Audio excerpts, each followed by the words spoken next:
Presidente Jacob, il Consiglio regionale del Friuli Venezia Giulia come si comporta di fronte alla questione lavoro-donne?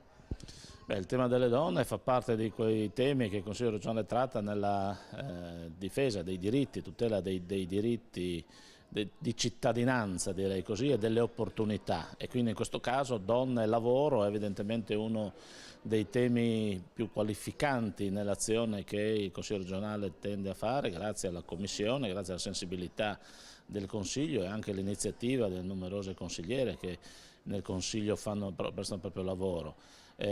Traguardare e verificare quelle che sono le condizioni che consentono alla donna di poter esercitare con piena dignità e parità la propria funzione di protagonista nel lavoro e nella società è sicuramente uno dei temi che il Consiglio affronta e che ha sviluppato in diversi provvedimenti legislativi.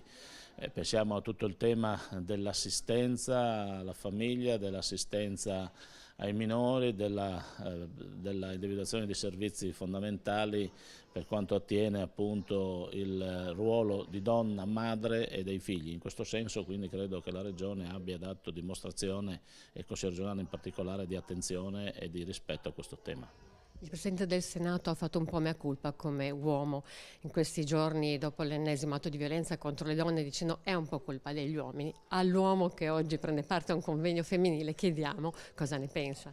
All'uomo che forse sarà l'unico presente in questo convegno femminile. Certamente il dato della violenza è un dato di distorsione di quello che è la visione di donna all'interno di una comunità.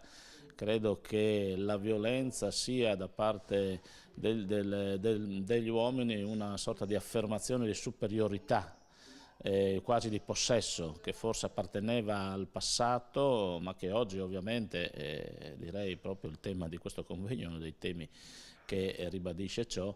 Oggi invece non è avvenire, la donna è protagonista a pari livello, merita pari rispetto, anzi forse gli è dovuto maggior rispetto proprio per la sua funzione che svolge e la sua necessità di sentirsi pienamente partecipe in una società che è una società di donne e di uomini.